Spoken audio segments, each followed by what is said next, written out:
Everybody, listen up. It's the Sideline Show. Long go. Rebound box. Back out to Allen. His three-pointer. Bang! Everybody's ready to go. He's ready to go. I'm ready to go. And you're ready to go. Introducing now the host of the Sideline Show, Jackson Prince. Matthew Iommi, thank you for coming to the show, man. Of course, Jackson. No, pleasure to be here. Excited for this. You mentioned it was a 2-hour or so podcast. I was telling you that usually I only do, I think the longest one I've done is an hour. And off camera, I was telling you it goes by so quickly. And once you hit that hour, it's like, geez, we're just getting in the flow of things. So I'm excited to have a longer conversation and see where it goes. Yeah, no, absolutely. I think you're a really interesting dude. We've actually followed each other for about a year now. Yeah, which I saw that the other day that we were following each other, and I was like, man, you know what? Let me hit him up, see if he's interested in coming on the podcast. I'm a big business-minded guy. I try to learn as much as I can, so getting the opportunity to speak one-on-one with you is going to be a lot of fun. Yeah, so. No, I'm excited for it. Yeah, absolutely. So just kind of jumping into it, I found a quote that you kind of said during my research and everything, and it's a longer quote, but I paraphrase it down for a little bit shorter. You say, 80% of failure is quitting. If you are nonstop thinking about a problem, at some point you are going to come up with a solution, and then you can tackle a much bigger problem. What does that mean to you? Well, look, and it kind of relates to another quote that I recently saw, and it's much shorter. It's that pain is a moat. And what that kind of means, in my opinion, and in terms of what can lead to success, and by all means, I'm still trying to achieve that. I haven't gotten to that. Hey, I'm successful yet. But I think just a lot of times not quitting and just outlasting and just the continuation of progress will ultimately lead to that success. And too often people will get so close and they'll just decide, hey, this just isn't worth it, and they'll quit. And so that kind of other quote, pain is a moat.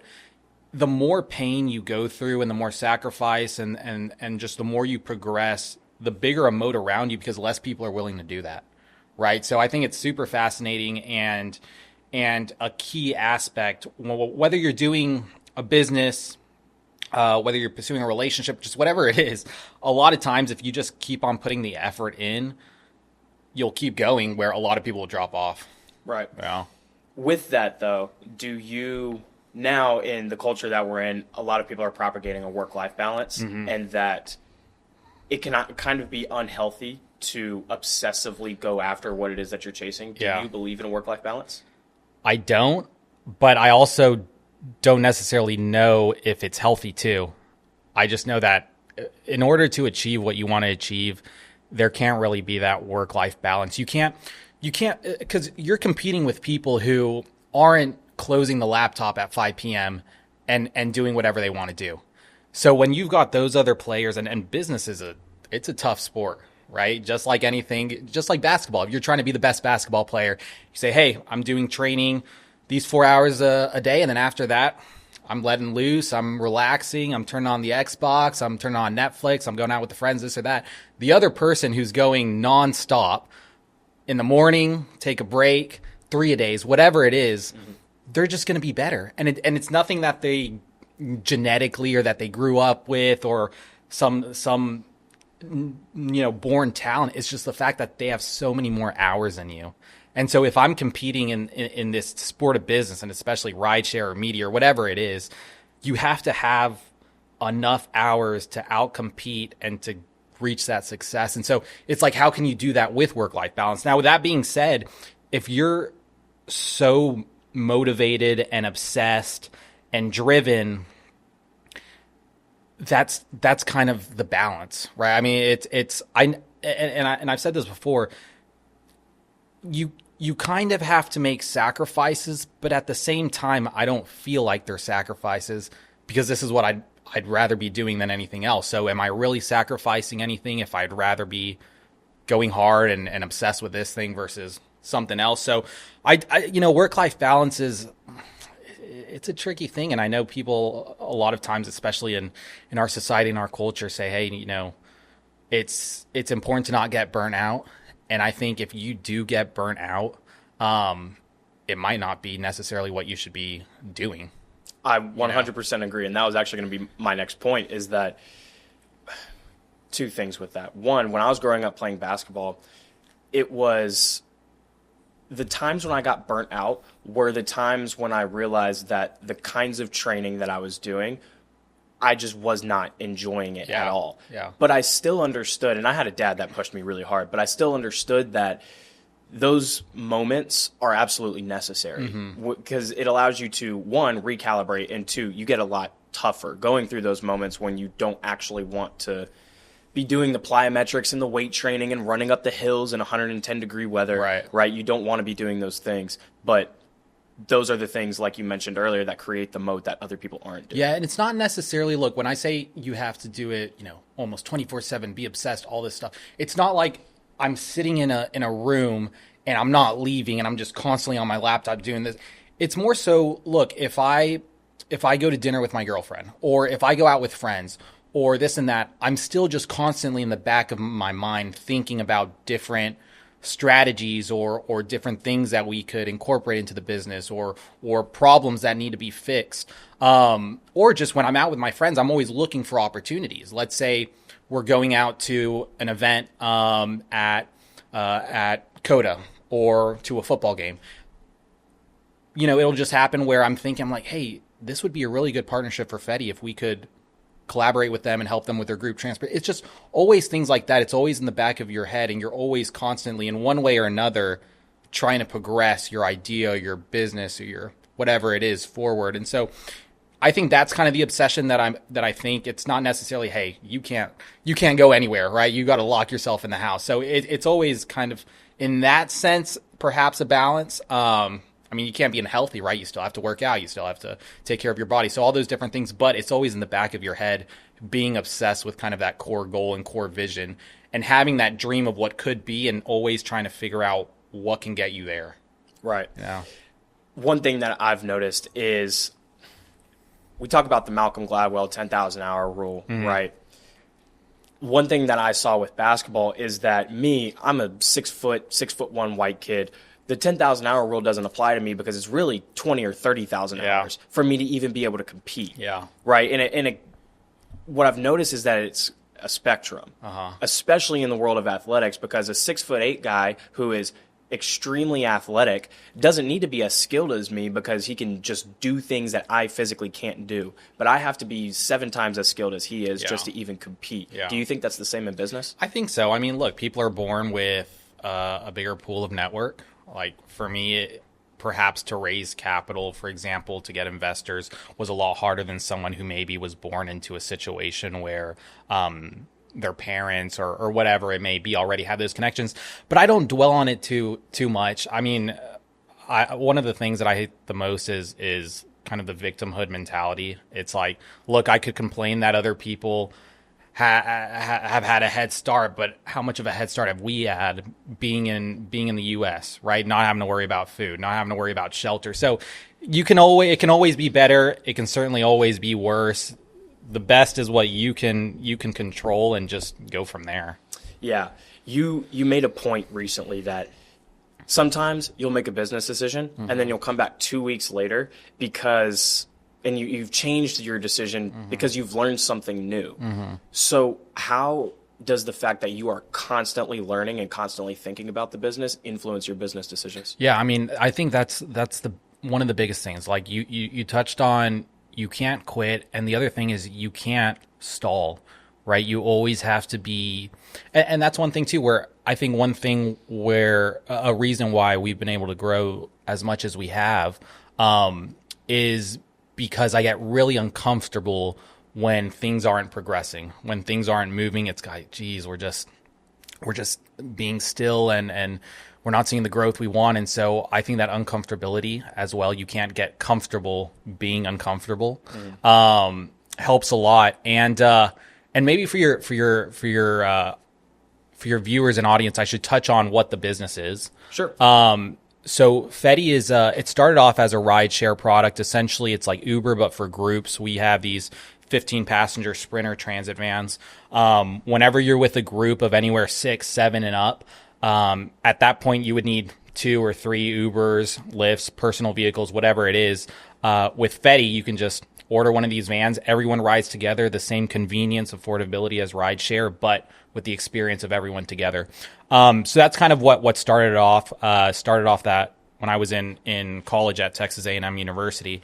And then now, we're in 68 cities, in 13 metros, 6 states, and now recently what we've done is also kind of build out a media component called Fetii Media, and that's a lot of content and different things of that sort. And that kind of ties into the fact that I was getting really uncomfortable with the nature of rideshare and how, to a degree, how much slower it can grow versus media or versus a software or different things like that. Because logistically, you have to set up in one city. You have to make sure that you've got the operation right with the supply side, with the drivers, the vehicles, everything like that. And then with the demand side. And it's not necessarily a situation where you can go, hey, we've come up with this idea. Let's launch it all across the country. And so while we're building up the rideshare business, I was thinking, how can we grow Fetii much quicker? And that's kind of where the media thing came into fruition, because with Fetii Media, with content, we've got college accounts, Instagram accounts across the whole country. Our Fetii Media, our content is being viewed nationally, and now it's gotten to the point where a lot of people are exposed and know the Fetii brand in markets where the rideshare product isn't even in yet. Mm-hmm. And so that's kind of a byproduct of always wanting to move quicker and faster. And so I think that ties in perfectly with kind of just don't be comfortable with being uncomfortable. Absolutely. Uh-huh. Again, in my research, I saw that a lot of your growth has been because you guys have an increasing customer base. So there's kind of two questions that I want to ask you. In my experience, and I've used Fetii a number of different times, nice. You guys have a massive network effect. Mm-hmm. So I guess for the audience, one, describe what a network effect actually is and how you guys have leveraged that to grow the business as quickly as you have. Yeah, so network effects, I mean, essentially it's the fact that when you acquire one customer, that customer is going to then bring in other people in their network into your atmosphere, your business, whatever it is. So the most popular kind of business case, and honestly where I first heard network effect, and maybe that's where the term came from, was with Facebook's growth. Mm-hmm. It's whenever they acquired one customer, they implemented certain things so that they would then go invite their friends to the platform, and as a byproduct, it makes the moat and it makes the platform that much stronger, because now that person won't want to go use another platform where none of their friends are there. And so how that incorporates into Fetii is that we were seeing network effects taking a stronghold, because whenever we converted one customer to try out the service, what did that mean? That meant 10, 11, 12, 13 other people who also rode with them, also experienced the service and became users. And then those people tell their other 13 friends. And so we saw really quick week over week exponential growth as a nature of network effects and dealing with groups. And so I think that's something that if you can find that in a business, it just makes it that much easier, right? You're not having to spend so much on acquiring one customer, and then, they use your product, use your service, but it kind of stops there and you have to go focus on getting another customer. And so that's something that's been really fortunate for growth on our end. And that's allowed us to grow with limited capital because of just the word of mouth nature and the network effects. Well, it also increases the LTV. Exactly. Of every customer, because if someone uses Fetii once, the likelihood that they'll use Fetii again is exponential. Yeah, and that's why I like this business too. It's not like we're just selling one product. Let's say, for example, let's say you're a company that specializes in bachelorette parties, right? Whether it's planning or whether it's this or that. Whenever you acquire one customer, you probably, in terms of LTV, you might only have them one time in their whole life. Mm-hmm. Maybe a couple others whenever they're friends, but limited, maybe under 10, right? Because the use cases of a bachelorette are just so limited. Or if you're just selling a product where a person only needs to buy one, and maybe they won't, buy it again for a decade or so because just it lasts so long. Whereas with Fetii, that's another thing that's been really nice about it too, is that there's so many use cases that once we acquire a customer, we can bank on the fact that we've got them for a long duration, because it's not even just in college.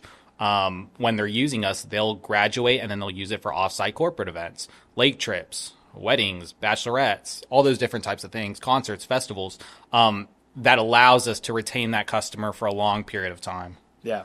So with the network effect and the LTV, those are a couple of the levers that you've kind of gotten to experience in the growth of the business. What are some other ways that you guys have had to cut the fat of the business in order to get profitable in one market, then move to another, rinse and repeat? Yeah. So I mean that's kind of the question is, how can we grow with the least amount of capital but still not sacrificing speed? So kind of an example that comes to mind is whenever I was first, me and my co-founder Justin, we were first starting this. In college, I drove the vehicle. Well, we had one vehicle. I drove it on the weekends, and then we got another vehicle. And before you knew it, we were like at 4 or 5. Now we have like 200 on the platform. But we were like at 4 or 5 vehicles. And I quickly realized, look, I would drive on the weekend and then, of course, manage the drivers on the weekend. And then during the weekday, I kid you not, and granted, we didn't have that much money. So whenever we got these vehicles, they were janky vehicles. I was like driving to Houston and Dallas looking for like from some sketchy dealerships, these super cheap cars. And we were able to afford them, but as a result, they were in pretty poor condition. And so we would drive during the weekend, operate during the weekend. Those are the higher demand times, obviously, for groups going out and whatnot, especially in a college town like A&M. But then during the week, my time, instead of like figuring out how to grow the business, work on customer acquisition or just long-term strategy, I would be going back and forth all week to the mechanic shop, just getting these things fixed because something would happen. And that's kind of when I realized, look, if we want to grow and scale, we've got to figure out a model in a situation where it's just much more efficient. And so we ended up creating a new system where we have partners who purchase these vehicles, who finance them, who do the maintenance on them, insurance, everything like that. And they're growing their own businesses. Some people have 3 vans, some have 40 plus vans.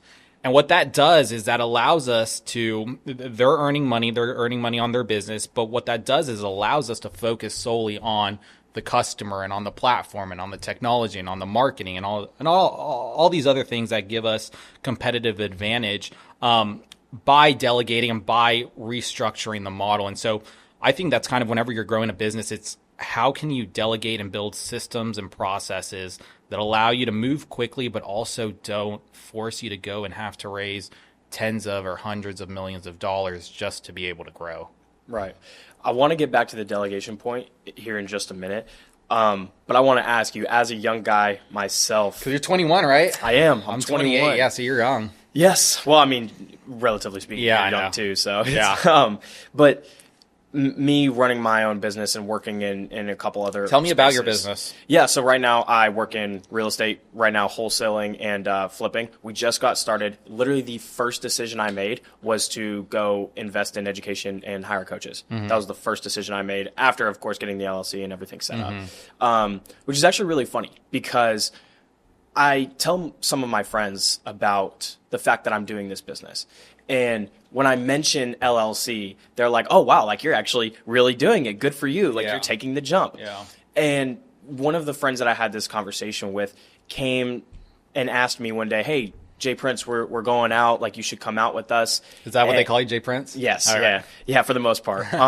So he's like, hey, man, we're going out. You get some drinks. You should come with us. We're going to go to dinner first, whatever. And I go, nah, man, I got to go walk 3 houses. And he goes, oh, well, you're too big time for us now. Like, you don't want to hang out with us anymore. Yeah. And my response was, it's not that I'm too big time. You gave me praise for trying to grow this business and actually starting it. Yeah. But now that I'm actually doing the business, it's a problem. Yeah. Have you experienced that? Dude, definitely. I mean, and it goes back to like constantly learning, right? And as a result of constantly learning, you're constantly growing. And what you'll realize is that if you're constantly growing, it sounds just like, this thing in the air or some words that I'm just saying, but it actually does change you. And believe it or not, it's it's a lot more rare than you would think. And so I just have situations where in the matter of 2 years or 3 years, I've changed so much in terms of what I know, how I think, what I'm doing, that I'll go back with old friends, and I love them. I'll go back with old friends, and it's like, this just feels uncomfortable. Like, you guys, I love you guys, but it's the same thing we were doing in high school, in middle school. And look, if anything ever happened, they've got my number and they know that I would help them with anything. But at the same time, it's guys, I can't just sit in the living room with you guys, or I can't just, like, I've got other things that I need to do. And so, fortunately and unfortunately, there is truth to outgrowing people. It doesn't mean you throw them to the curb. It doesn't even mean you throw shade at them. I mean, they're just on a different journey. But I think it does kind of push you away from certain groups, but at the same time towards other certain groups, towards people who are also trying, who are also on maybe the same path as you are. And so it's interesting because, you know, growing up, you always hear, how does it go? You are who you're friends with, or you are who you hang out with. You are the average of the 5 people you spend the most time with. So let's just go with, like, you are who you hang out with. And as I've kind of gone through life, especially during the last 5 years of this extreme growth, whenever we started this, I think it's more of not you are who you hang out with, but you hang out with who based on who you are, if that makes sense. Because, you know, when you're hanging out with someone, like I was just saying, I mean, you get uncomfortable and you start gravitating towards other group or other people that are more similar to you. Not necessarily thinking consciously like, hey, no, you guys aren't good for me, I need to go to this other group. I don't think it ever goes that way. I think it's more just, hey, naturally, I'm a little bit more uncomfortable in this situation now because maybe I'm on a different path and I'm more comfortable with this other group, you know? And so I think that's happened a lot. And so, I mean, yeah, right now, like, a lot of the closest friends and the people I hang out with are like 50 years old. That's a huge thing. Yeah. I am constantly hanging out with people who are a lot older than me. Yeah. And I think the last 9 to 10 text messages that I've sent were all people who were 35 to 50, outside of you, of course. Yeah. But but still, you're 21, I'm 28. That's still a difference. No, absolutely. You know? And I just am constantly trying to learn, and I have an obsession more than anything else with trying to grow and trying to figure this thing out. You mentioned something earlier that people like that are a lot more rare than we tend to think they are. I walk around campus and I'm constantly thinking that my growth is in competition with everyone else's. And I understand that that's, you know, a scarcity mindset in some ways, but I think it's because I'm the way I am, I feel like everyone else is also like the way I am. Which is a big mistake. Right? So talk to me about that, how you came to realize that not everyone thinks the way we do. Yeah, I mean, just trial and error, I suppose. I mean, you meet some people and right off the bat you click with them and you're like, hey, you know, I think, you know, this guy's, you know, got a similar mindset or this and that. And the more you hang out with them, you realize, well, I mean, he's got different priorities and so it's different. And I've gone through that with so many people. And I think just the more you're around people, I think that just the more you realize that not everyone does think the same way you do. And like I keep saying, look, that's not a good or bad thing. It's just different, right? And it doesn't even correlate with happiness or unhappiness or wisdom or all these different things. It's just you're in a different game. And there's certainly so many people who aren't in the same game that I am that are much more happy or that are more successful in different ways. Like I have some friends who are already starting families, who already have kids. Like that's awesome. And that's in a way that, hey, you're light years ahead of me right now. And so it's always perspective too. I never think I'm better than anyone. It's just with what I'm trying to do and the game that I'm trying to play, there's certain people that are in that same game that I want to hang around. And there's other people who are in different games or different paths, journeys that probably isn't a right fit for me, and so like when I was mentioning, like a lot of my friends are 50-year-olds who have achieved already success and different things like that. The conversations I have with them are just so fascinating, and I just love them because I'm just learning so much and hearing their stories, and I'm like, this is fun to me. Not only am I learning and growing, but this is fun to me, and I love hanging out with them. And so I think that's one key thing is, look, not everyone's going to think the same way you do. It's not a good or bad thing. It's just you're on a different path. That is why podcasting is my favorite thing to do on this earth. Yeah. I truly think that hearing other people's insights and the way that they think about life and the way that they operate in their day-to-day is so fascinating. I've been thinking about doing a podcast because I think the same way. I mean, it's like, and Joe Rogan always says, it's like, how can it be a job when you're literally meeting with people that you're interested in? You're sitting around, and by and large, a lot of the podcast is mostly geared towards sports, and I'm actually wanting to move a lot more into the business side of things.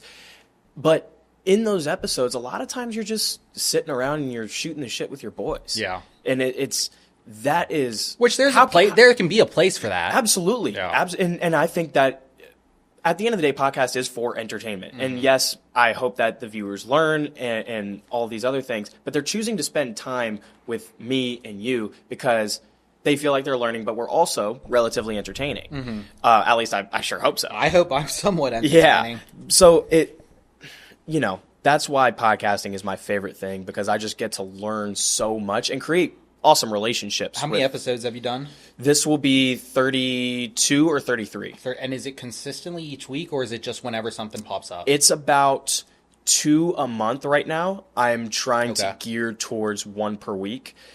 That's tough. A full-time thing, yeah. Absolutely. Scheduling, absolutely. Prepping. Well, I want to say that I record probably once a week. I also do all of my own editing. So that is a huge time suck. Yeah. And I am looking to start delegating that and outsourcing it. But I think it's a process. I'm still pretty new at this, and that's another thing is I don't want to complain about results until I'm on episode 500. Right.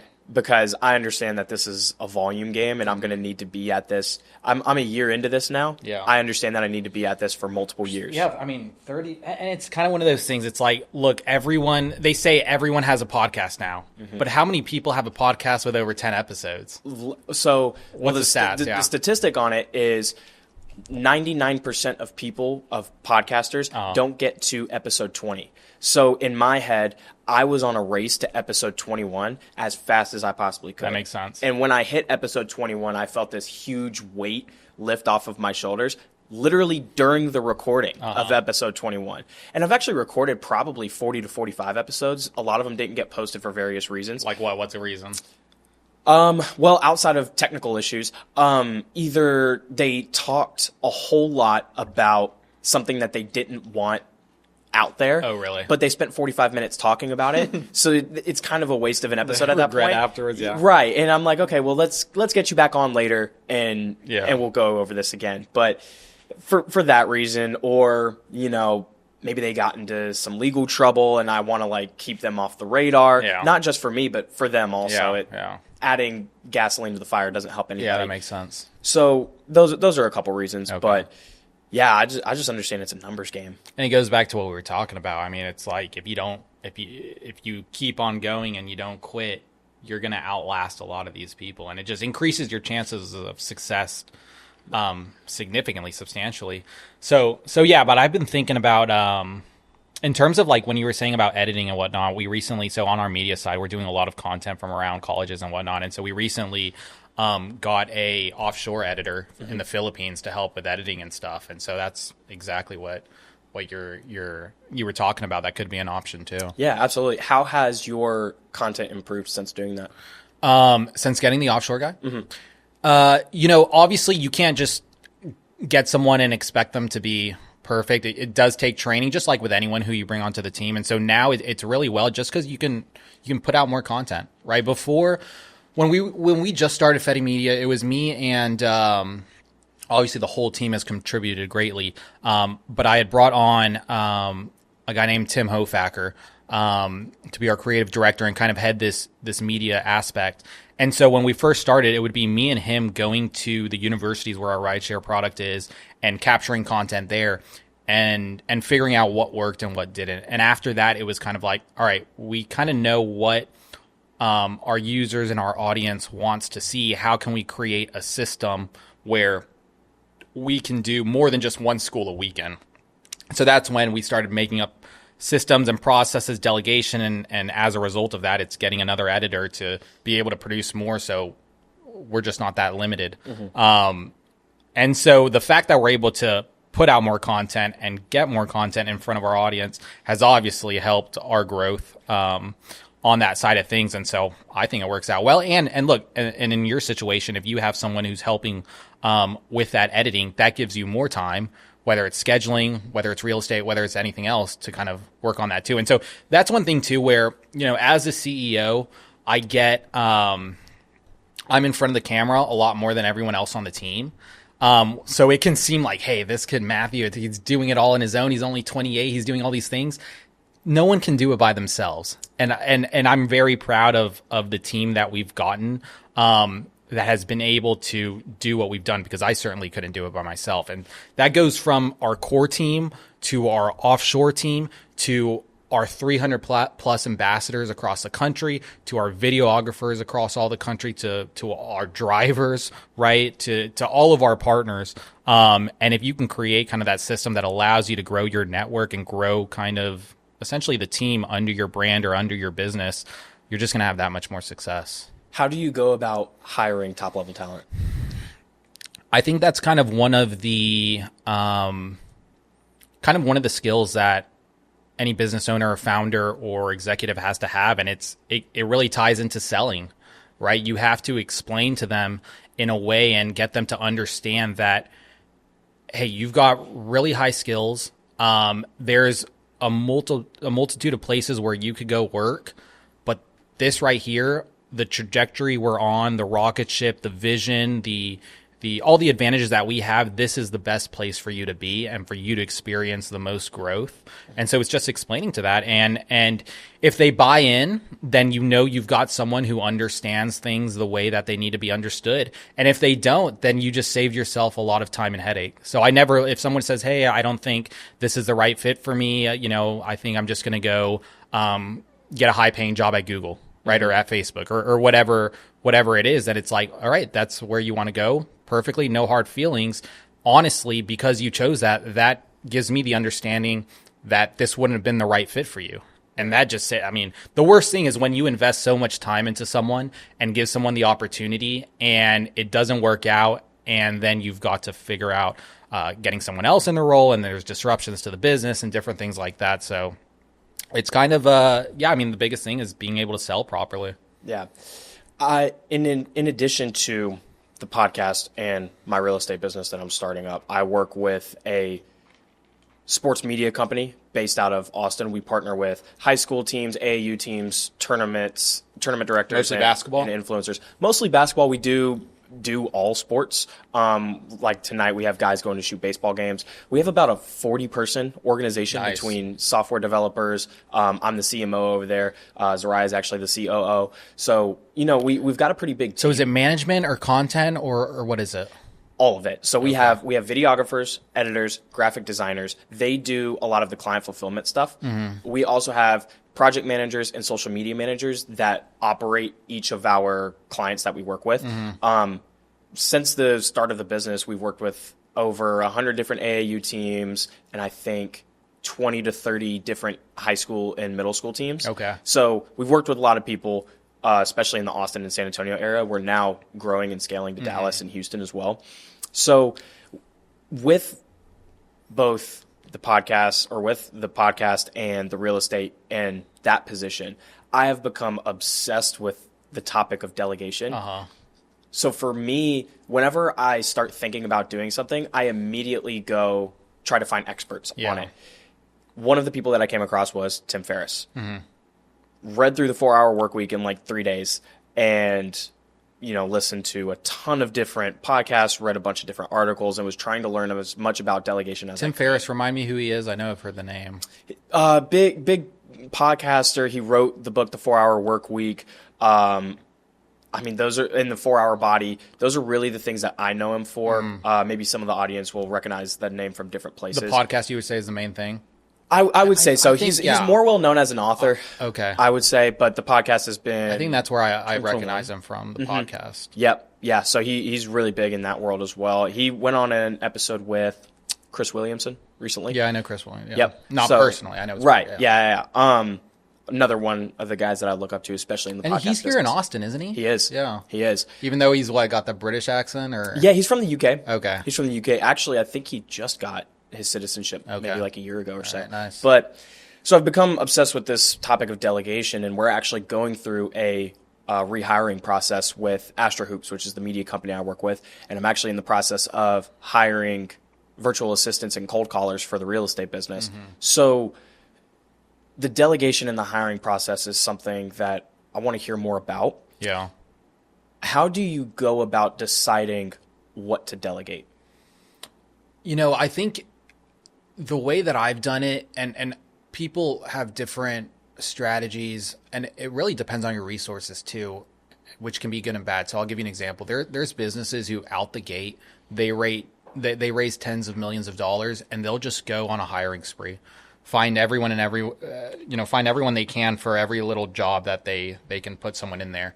And it's worked for people. It hasn't worked for people. I think what's really great about the situation that Justin and I were in whenever we started Fetii is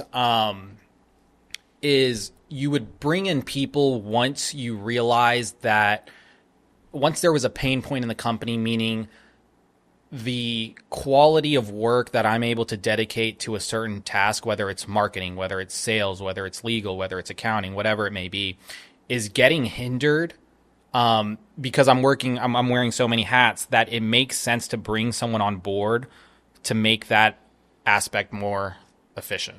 Right. So and another thing too is like you asked me before, kind of how do you acquire expert talent, top talent?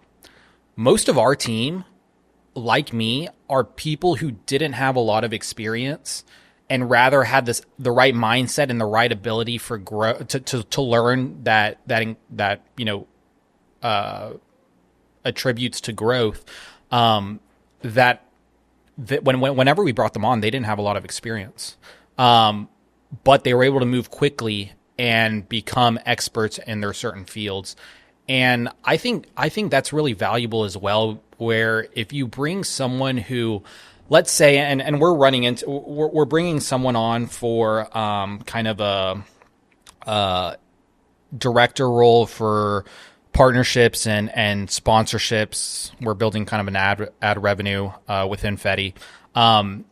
And the issue that I've come across and a lot of people have experienced whenever they're trying to reach for people who are really high roles at other companies, is you'll interview them and you'll realize that, hey, the director of sales at this one company that is doing exactly what we kind of want to do hasn't had experience outbounding, cold calling, reaching out to people in 10 plus years.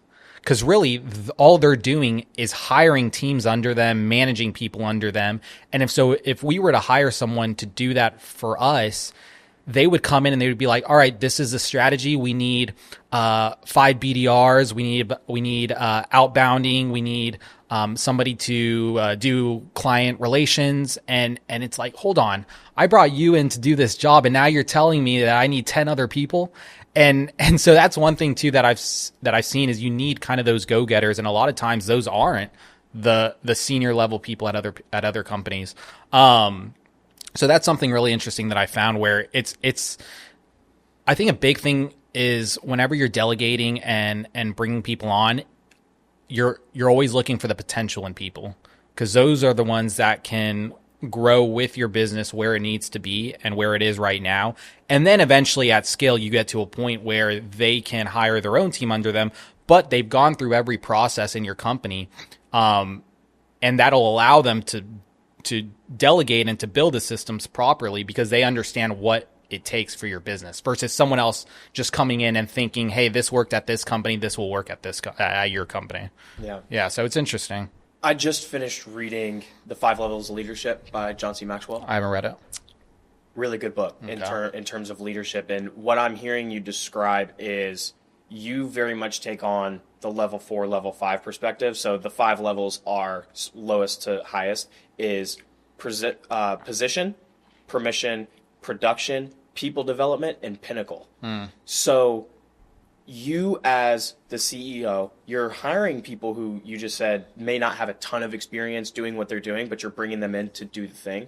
How big has the people development been in your business? I think it's huge, but I also think to a certain degree, you can't bring people on who need someone to be on top of them 24/7, to be motivating them 24/7. Because at that point, are you really delegating or are you just micromanaging? And so it's a balance of finding people and developing people, but also finding and developing the right type of people where while you're working on other things, you have the confidence and trust in them that they're taking care of what they're doing. And not only that, but that they're learning on their own time how to do things even better and how to progress their responsibilities and the growth that they're responsible for even further. And so that's a really important aspect too. You're a visionary, not a glorified babysitter. That's a good way to put it. Right. Yeah. That's how I see it. And I forgot who told me and put it in that way. And I'll tell people that come on, I'll tell them, look, what I can give you is an opportunity. A lot of the rest of that is up for you. Now, if you're trying to come onto the team and you're trying to learn from me and your growth is dependent on what I can teach you, then it's just not going to work. I need someone who is by themselves going out and growing, going out and learning, figuring out different things, what works, what doesn't work, different things. And that's just been a big reason why we've had a lot of success too. Because I'm not, like you mentioned, a glorified babysitter. I mean, it's just giving the right people the opportunity, and a lot of times the rest is up to them. What are some books or some resources that you have read or looked into that have influenced your progression as a business owner? Yeah. I do a lot of reading, but not necessarily so many books, more so just so many articles. Podcasts have been big for me. I love the All In podcast, just hearing how they speak and think on different present situations and topics. Interviews have been big, obviously, with people who have had a lot of experience, especially founders who have had a lot of experience, like Jeff Bezos, Elon Musk, Mark Zuckerberg. Reading into their stories of how they were able to scale and grow. So yeah, I mean, on X, reading, just following the right type of people, those type of people who are giving good advice and good input. Who are some of those people? You're gonna put me on the spot. Mark Andreessen, Horowitz, they've got a lot of good insight. People like I mentioned, like Elon Musk, Jeff Bezos, Mark Zuckerberg, they've obviously got a lot of insight. Peter Thiel, Joe Lonsdale, they've been really successful in what they've done. I recently heard an interview with Reid Hoffman. It might have been on his actual podcast, but explaining how he scaled up LinkedIn. And so I think kind of like hearing, and that's another thing too. It's, you've got to be careful of the input you're putting in, and that's why I'm so conscious of and concerned of bringing an input when it's like their main job is teaching people how to do it. Because then it's like, I'd rather listen to people who have done it already, like the core business, versus their core business is selling a course, right? They're teachers. Yeah, exactly. So that's, you got to be a little bit careful in that area. But aside from reading and listening to well-experienced people, another thing too is just going out and doing it. And you'll run into situations where it's like, geez, why isn't this working?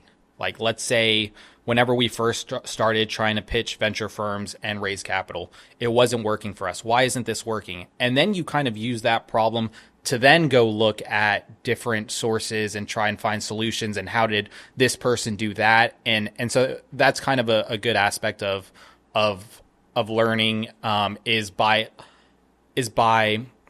finding the source of information based on the problem that you're dealing with at the moment versus just saying, hey, I want to grow a business. Let me just hear how this person did it, versus more specialized, if that makes sense. Spending more time working on your journey as opposed to studying others. Yeah, that's one thing too. Is a lot of what they call them entrepreneurs. Yep. Instead of 80% of their time building and 20% of their time learning and listening, it's 80% of their time learning, listening, and 20% of their time building. When you would learn substantially more building and failing than just reading about somebody building and failing. What do you think your failure to success ratio is? Because it's a common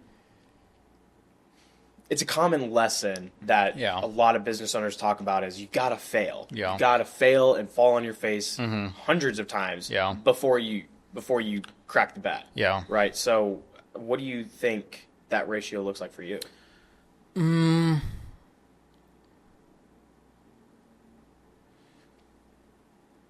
I don't want to, before Fetii, I had tried like 3-4 different businesses and they all failed, but they failed in the sense of I tried something and I didn't just quit at it. I just realized that a different opportunity or a different type of business or a different way to go about it was better. And then I would just progress and move on to the next thing, which could sound like quitting, but yeah, but it's sexy quitting. Yeah, right. Exactly. It's quitting without admitting it, I suppose. But the way I view it is like, if you look at the S&P 500 index on a 10-year frame, it's always going up, right? But if you look at it on a 1-month frame or a 2-month frame, it might look like it's crashing. And so I think that's how I've always viewed progress and success and failures is you're always going to have those dips, which are those failures. But as long as you're learning from them and either figuring out solutions or moving on to the next thing, right? You're always just continuing to go up and to the right. And so an example, God forbid, Fetii didn't work out or something happened. Is that a failure? Or is that just, okay, it's now time to move on to the next thing? An adjustment. And use what I learned to continuously grow to make sure that the kind of chart of your life is continuously going up and to the right. Yeah, absolutely. I have found no matter what my school grades may look like, how good they may be, how well I'm doing in my relationships, how fast I'm growing a particular aspect of my business, how well the podcast may be doing, no matter how good I feel like I'm doing, I am constantly in a perpetual state of I'm not doing enough. Do you feel the same way? Yeah, I mean it's kind of the dilemma of the goalpost is always moving. Like, let's say with this, we recently raised a round from Mark Cuban, Y-Combinator, and some other good partners. And if you had asked me, when we started this 5 years ago, or even 3 years ago, like, hey, whenever you get to that point, are you going to be celebrating? And I would tell, oh yeah, we'll probably, we'll be celebrating. We'll pop champagne. We'll be hugging each other, celebrating. But then you get to that point and it's like, all right, we've got this, but there's so much more to do. How can you really, and sure, you take a moment of celebration, but how can you really be satisfied and content when there's just, the goalpost has already moved.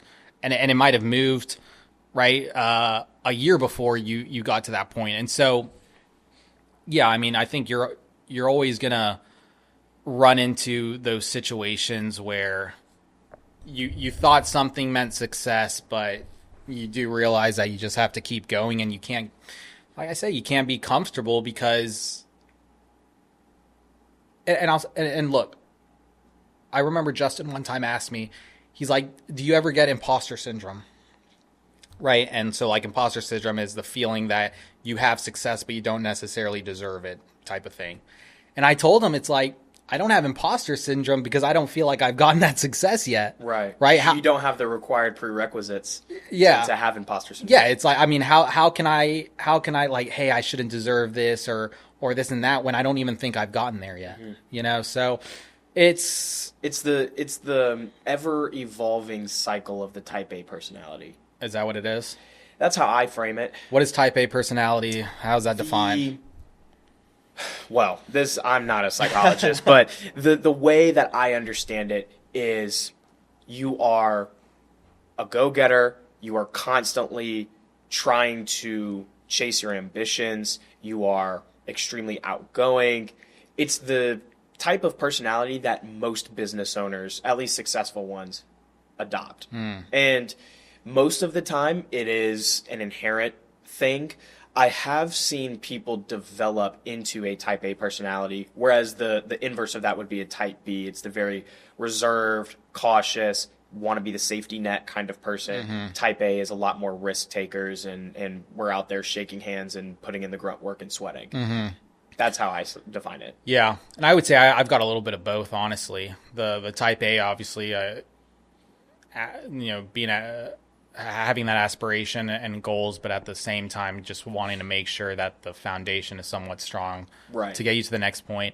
But yeah, and in terms of kind of being content and whatnot, that's another thing too. It's like, look, it's kind of that saying, look, if you dream of reaching the moon or the stars, or shoot for the moon, even if you miss, you'll land among the stars. Something like that. Yeah, exactly. It's that my goals and dreams and aspirations and what I want to achieve are so high that it gives me it gives me the ability to do all these things where to someone they might think, oh, he's made it, he's successful. But to me, it's like, I'm not even close, you know?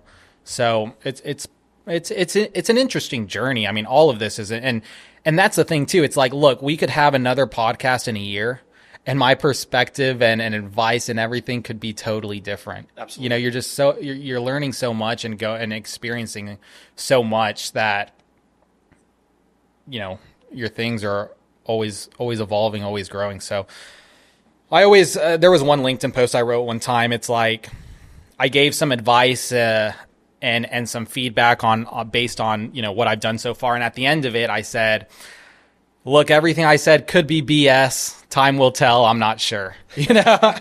Yeah. That's if anyone calls you out on it in the future, it's, hey, disclaimer. Yeah. Yeah. No, that's awesome. Yeah.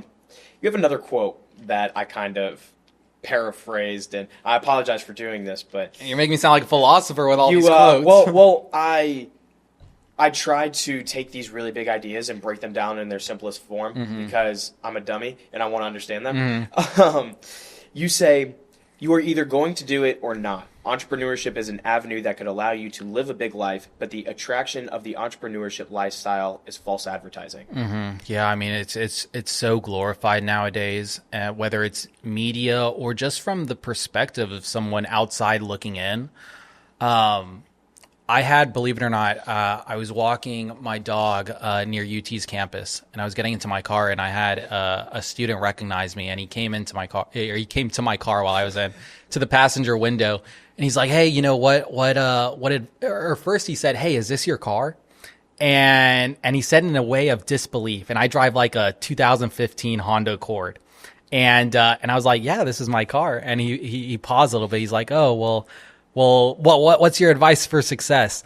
And it's interesting that because of how much the brand has grown, I think he expected that I was rich beyond anything, you know, that he could only dream of. And how dare you not drive a Huracan around West Campus? Yeah, or not even how dare you, more so like, hey, shouldn't you be, like, you already made it? Shouldn't you be doing, you know, this or that? The expectation is far greater than the expectation. And that's just kind of what the expectation has come to be among a lot of people. And they don't realize, and that's kind of what I want to get across to people, is that this isn't like, there's some fun times, but more likely than not, like, that student who came up to me is having a lot more fun than I am. But with that being said, I wouldn't have it any other way. This is just that's why I say you're either going to do it or you're not. This is what I love. And this is just how I am and what I want to be doing. But yeah, I mean, remind me the question that you had asked initially. Well, the quote, and right. the quote, and it's just glorified nowadays. And I had referenced before in a previous podcast, like there's this interview with Jensen, the founder of NVIDIA, and the interviewer asks him something along the lines like, would you do this, or what would you do differently when you were younger?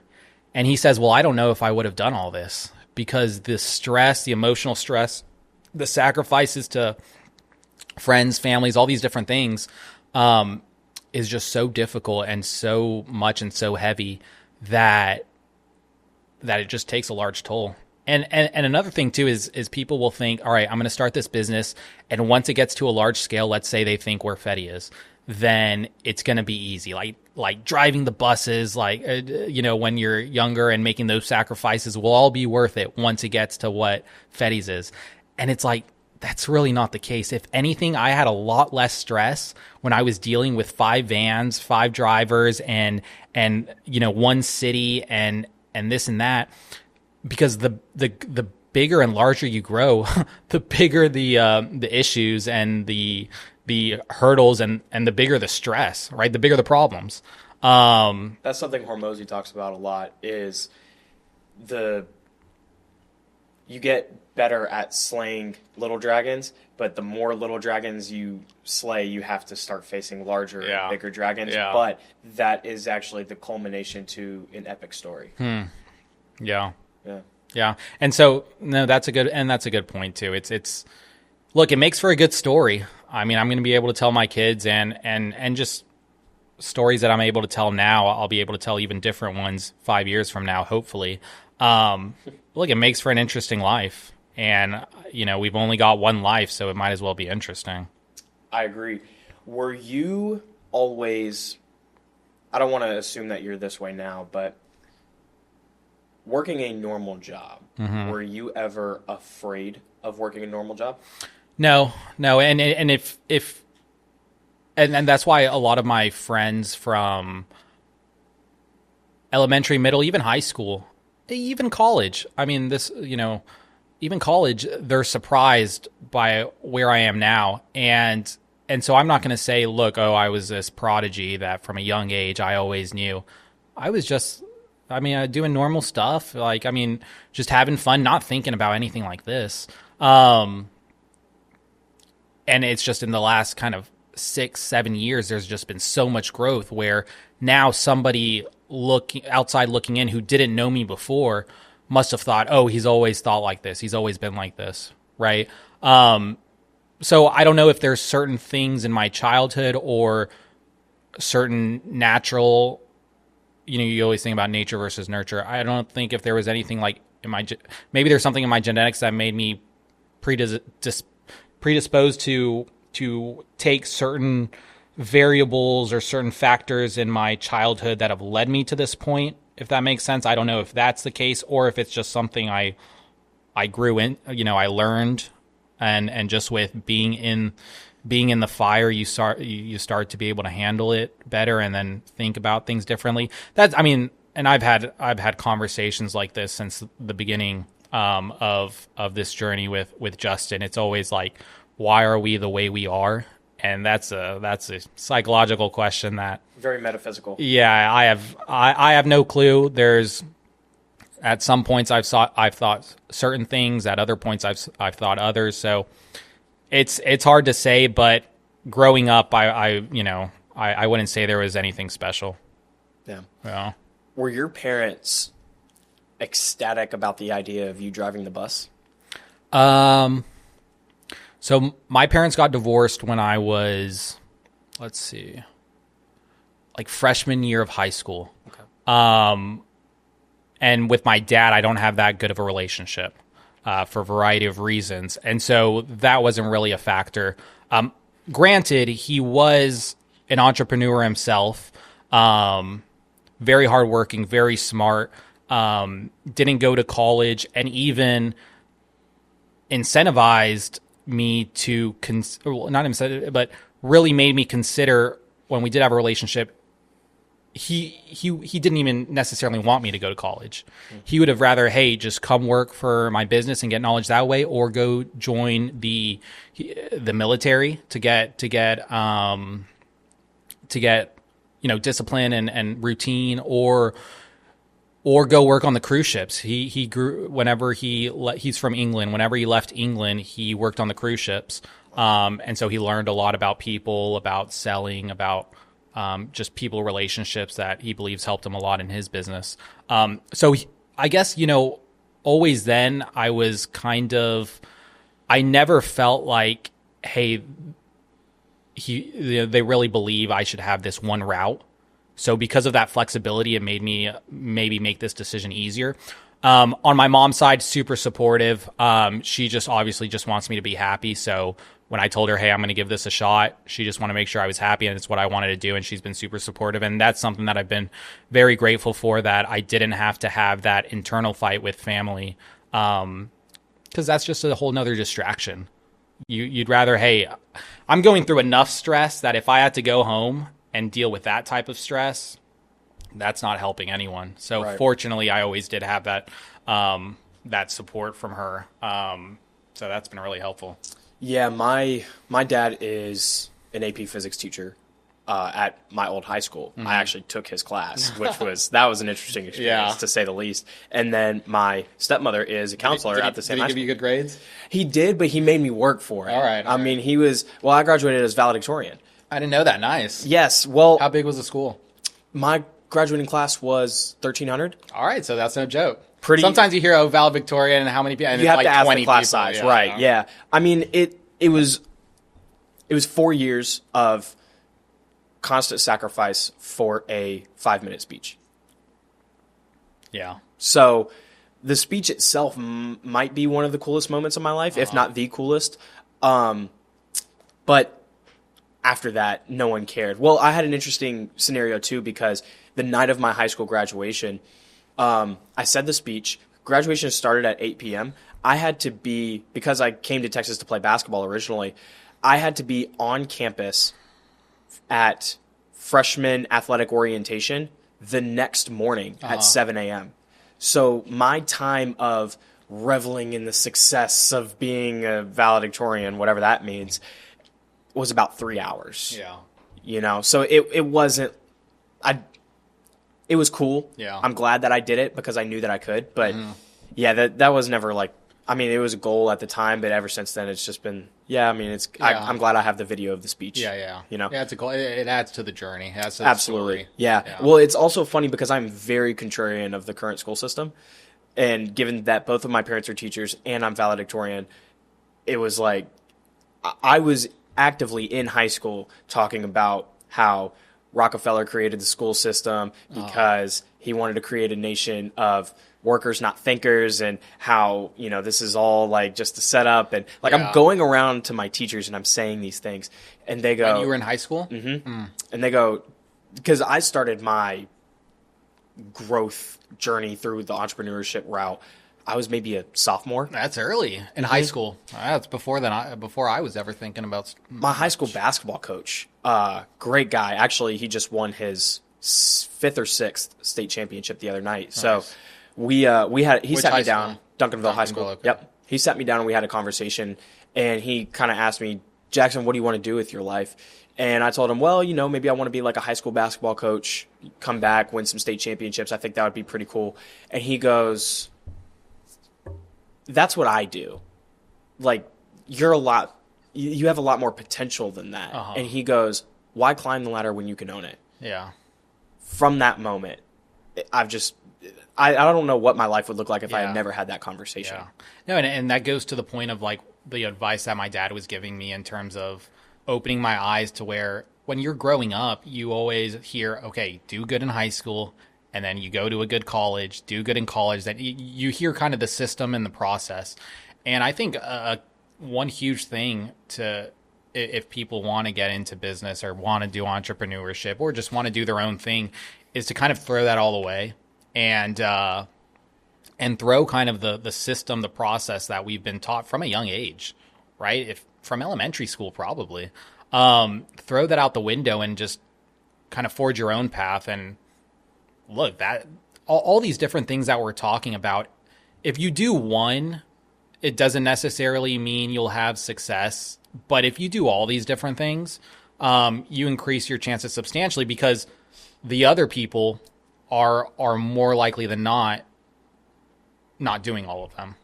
Right. It's kind of the podcast situation you said, where if you do over 20, then you're already ahead of the group. So if you're thinking about all these different things in a unique way, then you're already ahead of the group. Mm-hmm. It's interesting to see, starting different business ventures and things, the early signs of your support group. Everyone is cheering for you. It's like if you're running a marathon. Mm-hmm. Everyone is cheering for you at the start, but then once you get a couple miles in, it gets really empty and it gets really lonely. Yeah. And then you're in your head and your knees are grinding, your hips are dying. Yeah. You want to just sit down and drink some water, but you know that you got to keep going. And I kind of touched on it earlier about my friend asking me to go out, and I said no. Just these last 6 or 7 years, I mean, you were a college entrepreneur too. Mm-hmm. What did those lonely moments look like for you? Yeah. Well, look, and that goes to being a certain type of person. It's I don't want to say I like being by myself, but there is a calming aspect to being by myself, having that time to do research, to think about maybe ideas, whether it's, because I remember in college, there was a point before the entrepreneurship, before the business stuff, where I was, like how you were talking about questioning the educational system, I was questioning a lot of things, trying to do a lot of research into different religions, trying to do a lot of research into different philosophies and philosophers, trying to do a lot of research into government, like all these different types of things. So, I think, and there's a different, it's different loneliness versus being by yourself, being alone. So I enjoyed being alone and having this opportunity, like having all that time to think, because I think that's one part of it, is where when you're with other people a lot of the time, it impacts your thinking significantly, right? You're not just going to be in a group and you're going to be quiet by yourself, contemplating certain ideas while everyone's talking about who knows what. Right. Right. So I think it's important. At the same time, like I said, with my mom, with my brother, in relationships, I've always had great supporting partners. I don't know if I ever felt lonely. And even now, I've got a great co-founder. I've got a great team around me. So I wouldn't say I've always been lonely, but at the same time, I do like to be alone and think, and have that opportunity to think and grow. So yeah, I mean, it's definitely complicated, and just as a byproduct of taking a different path than the majority, you're going to associate less with the majority. Right. So just naturally, you're going to have less people around you. Mm-hmm. So to the point you're saying, once you hit 5 miles, you're with less people. Yeah, exactly. Right. So yeah, I mean, I don't mind it. I know I don't mind it, and a lot of people are very different. A lot of people need those people around them. I mean, it's literally, you go to work and then you come home and it's like, or if you're in school, it's like, who's available? Who can go out to eat with me? Who can come over? Who can I come over? And it's constantly someone who feels so uncomfortable being by themselves and being in their head and thinking, that they're always looking for people to surround themselves with. And I would just recommend, hey, try and I'm not saying just close yourself in a room. I always want to make sure that it's not coming across that way. But hey, restructure your mindset to say, like, all right, it's fine that today I'm not going to be hanging out with someone. What can I do instead? Do some ask questions around, what the heck are we even doing here? That was one of the scariest decisions I ever made. because naturally I am super outgoing. Really? And I played sports growing up. Yeah, that's true. So I was popular in the classroom because I was smart and outgoing, and I was popular in the community because of athletics and everything else. So my friends always referred to me as like a local celebrity. I was the only white kid on an all-black basketball team. So everyone knew who I was. Yeah. And because of that, I was always trying to be around my friends, trying to go do something. And what I found was, this was maybe my senior year of high school. I looked back and I couldn't even tell myself who I was. And I was so caught up in trying to please everybody with my personality that I was having a major identity crisis. So I started, and all of this happened at the same time, the whole wanting to be an entrepreneur type deal. What do you think sparked it? Because a lot of people that I talk to have a catalyst, whether it's a relationship broken up, whether it's something in the household. So this is like a kind of an emotional topic for me, but one, it was that conversation that I had with my coach, but my dad. But I don't think that's enough to spark it. No. It was, so my dad was 21 when I was born. Okay. He was studying to be an aerospace engineer. He took a little bit longer to finish college because he was trying to take care of me. And there was a lot of issues with my mother. She was addicted to drugs, addicted to alcohol. I've never had a vocal conversation with my mother, ever. Yeah. So I spent a lot of time, just me and my dad, spending hours on end in rocket labs while he was trying to go win these competitions and things. And he was one of the top aerospace engineers coming out of college in his area. He landed a job with the Department of Defense and NASA working on military-grade weapons right before the Obama administration. Obama came in, cut the funding. He was fired before he even started. He needed money to take care of me, so he decided to become the most overqualified physics teacher ever. And I spent every day for probably 15 years watching him not live out his dream because he is such an incredible father. Yeah. So watching him go through that, and he's always come back and talk to me like, hey, I think I'm going to go back to school and get my like aerospace master's and then try to find a job with Lockheed or whoever. Yeah. And I always tell him, like, do it. Like, just do it. And he's hesitated to take that jump at so many different points. Yeah. And like, I see him struggling with that because all he wanted to be was a rocket scientist. Yeah. Well, So, and that's exactly why I asked, because I think there has to be some sort of catalyst that kind of just, whether it's slowly or immediately. I think it's definitely slowly, but some sort of catalyst to slowly begin the process of questioning of kind of, hey, well, he's not happy, right? You know, how can I make sure that I'm happy? Or even like with your mother, like, I mean, so you still haven't talked to her? over text and over DM, yes. And Growing up, was she in the house or no? No. Yeah. So she reached out to me actually when I was 18. I hadn't seen her since I was 2. Jeez. Yeah. So Or even talked to her? nothing. No contact for 16 years. Yeah. I didn't know who she was. Yeah. Jeez. And even now, it's like there's a little bit of communication. It's very spread out, very sporadic. And is she still dealing with those issues? Not to my knowledge. Okay. So, but I actually get a lot of my entrepreneurial drive from her. She runs her own bars and like speakeasies out in Nashville. So, which is where I was born. So that kind of explains the entrepreneurial drive a little bit. Yeah. Because I've always had that itch in me. And I mean, even when I was in 2nd or 3rd grade, I started to draw comic books and I would sell them. And then I saw a video about how money was printed when I was in like 2nd or 3rd grade. So then in the classroom, I was in the back of the class drawing and coloring dollar bills, and I would distribute them to the class as if I was like creating my own economy. And then I would sell them the comic books with the money that I had created to get that money back.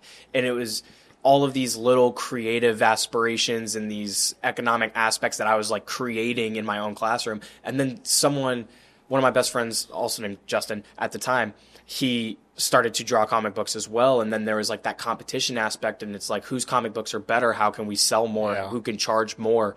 Who's going to win out of us two? And I didn't know it, but that was the iron sharpening iron, very early in my life. Yeah. Yeah. And those type of examples, but I think also just the trauma, and it's trauma in certain, in different aspects, because maybe it's not, it's different if because at 2 you don't remember her, but it's the fact that you grew up, and I can kind of relate whenever my parents got divorced, that you grew up and all of a sudden kind of the fantasy either quickly or slowly starts to evaporate when you look at other people and their families, right? And look, if someone grows up with very minimal issues, look, they've got a great family, they've got a great environment, a nice house, the parents are doing jobs that they like, and everything like that, then I think there's less incentive for the child in that situation to think outside of the box or to think of a different route, because it's like, hey, if it's not broken, why fix it? Right. This is what worked for them, and I want what they have, so I'm going to do really well in high school, go to a really good college, go get a really good entry-level job, climb the ladder, transition to a different company, and then I'll be able to have what they have, get my vacations during the year. And so I think kind of having that catalyst and having a certain type of trauma in your childhood can kind of break you from that spell. And I go back to saying, I keep on want to reiterate, like that type of life, a lot of times you're going to, it's in a way, it can be much more nice than what I'm trying to do. Yeah, don't get it twisted. I would much rather have grown up with knowing my mother, Yeah. But I am so happy with who I am now. Yeah. And I've moved past all the identity crisis things, and I am so comfortable. Well, it's the butterfly effect, right? Right. It's how can you regret something when it made you who you are, and if something had been different in the past, you could be a totally different person. Well, I've thanked her. Yeah. I thanked her she was the one who walked away. I thanked her for that, because I wouldn't be Jackson Prince if I didn't have to go through that. And like the tough love of having a single father, like especially one who is so involved with me in sports, it was really like I learned where hard work came from. I learned how to just grunt my way through all of the difficulties in life. But with that, I learned so much from him, but I also learned a ton about what not to do. Not necessarily from my dad, but just from the situation around me. I learned a lot about what not to do, and then I quickly caught on to, okay, just do the opposite, and I'll create something closer to the life that I want. Yeah. Because I spent very many years not living anything close to the life that I want to create for my family. Yeah. And especially considering your background, it's just so easy to get if you don't have kind of those things to know what to look out for, certain adversity in your childhood, you can fall into much more easier some bad situations. And look, my brother played AAU, was in the basketball world, and very easily you can have some bad what's a good word? There can be pressures among there that might not be best for your growth. Absolutely. You know what I mean? Absolutely. I think you know what I mean. And if you've kind of got role models like your father to show you what to do, but also on the other side, role models to show you what not to do, I think that makes you more resilient. Absolutely. Well, I had to grow up so fast that I think my emotional maturity was... Yeah.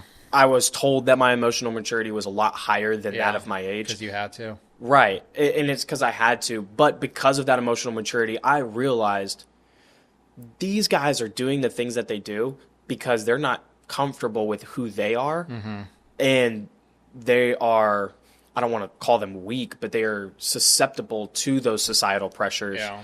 Because you don't just wake up one day and say, I want to smoke weed. Yeah. Right? You're introduced to it slowly and Yeah. organically, Yeah.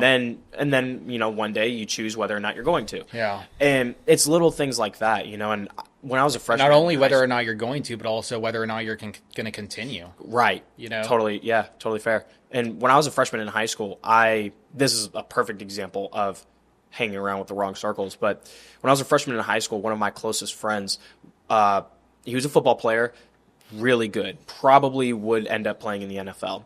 And he got a ride home with one of his buddies that day who was going to do, I think he was buying weed or he was selling weed. He was doing something like that.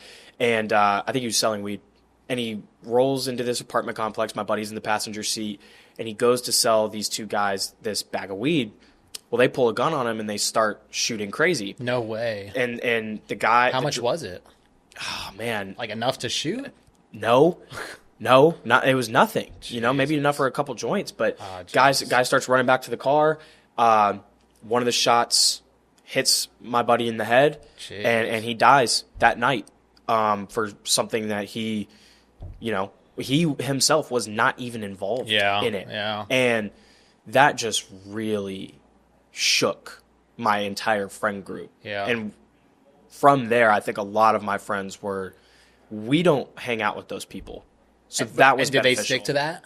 A lot of them did. Some of them, of course, went to that. But that was, again, another catalyst for learning that, that really shaped how I think about things today. Mm-hmm. Yeah. Yeah, you gotta be careful. I mean, there's just so many pitfalls that you can fall into, and that's what makes it scary whenever you have a child, right? You can do the best that you can, but one kind of event after another, and all of a sudden they're in the wrong group and they're doing the wrong things. Yeah, no, I agree. So I want to switch gears just a little bit. The difference between education and intelligence, because you graduated from A&M. I'm going to graduate from UT May of next year.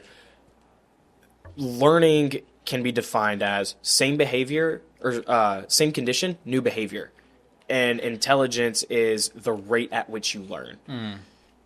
Given that you are a college graduate, what do you think the difference between education and intelligence is? Yeah, I think the biggest kind of positive of going to college is having the proof that you can stick to something for 4 years and do what's required of you.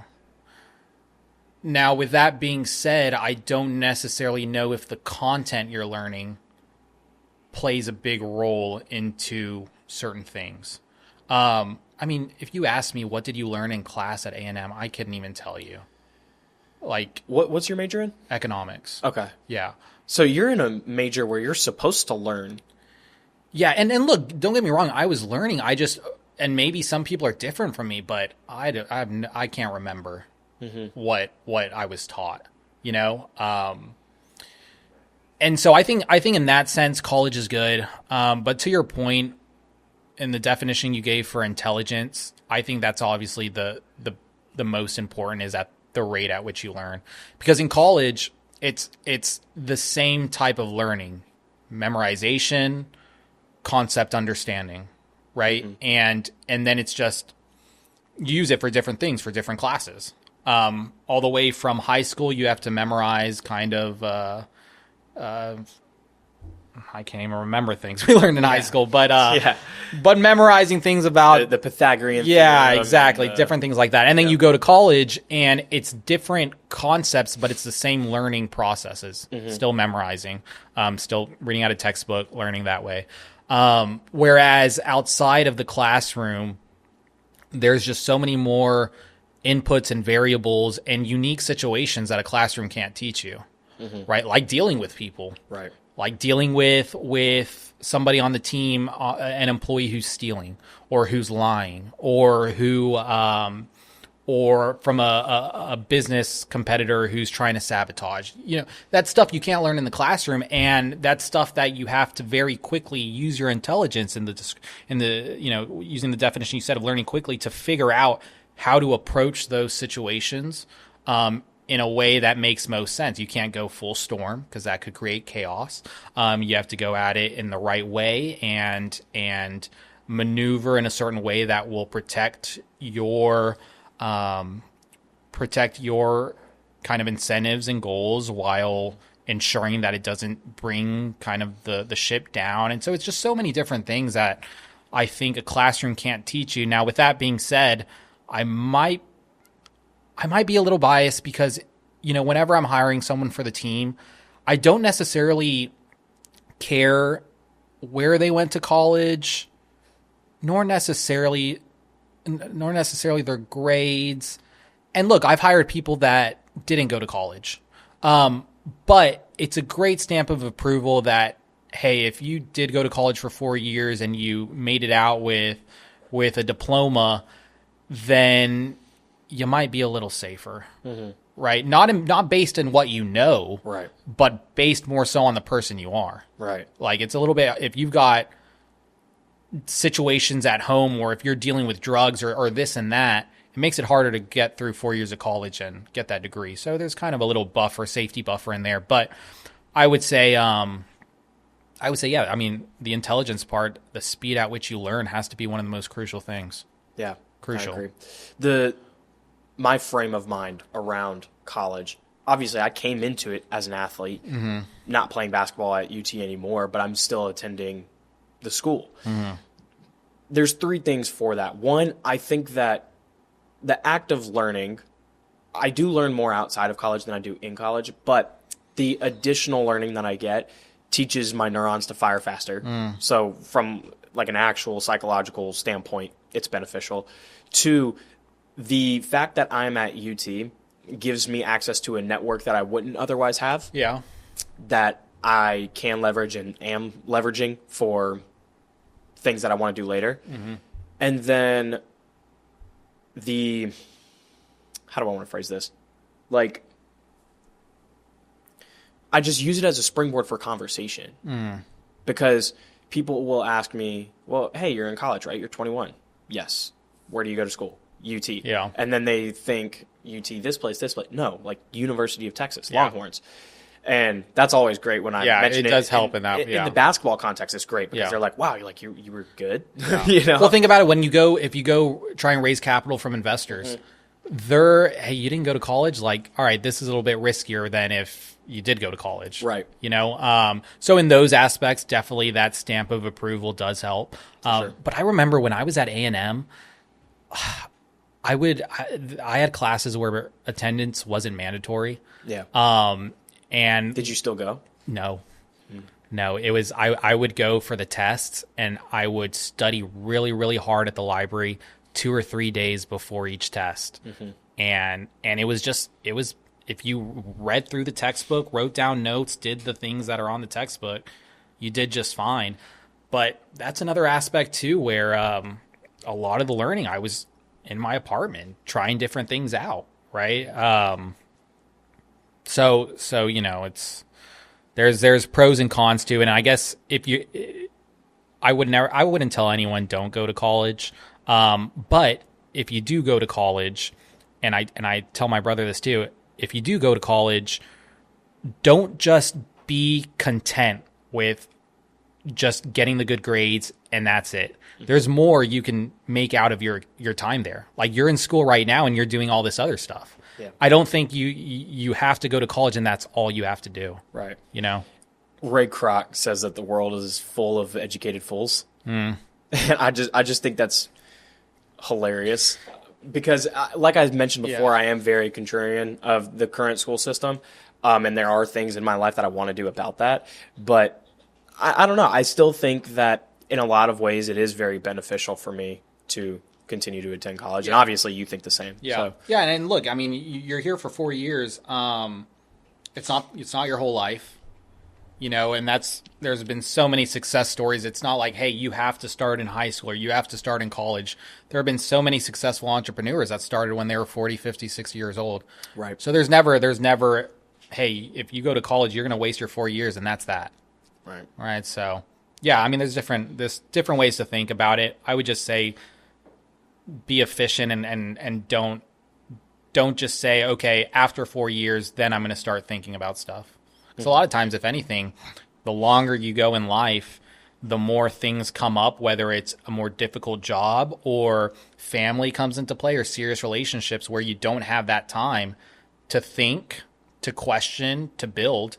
Whereas in college, look, make sure you get good grades, but you should theoretically have a lot of time to be able to do all these different things where it's a good opportunity. And it may be harder down the road after college. Right. Yeah. I have another quote from you. All right, let's hear it. This is the last one of the day. All right. So I'm going to do this business idea, and I'm going to make it work until it works.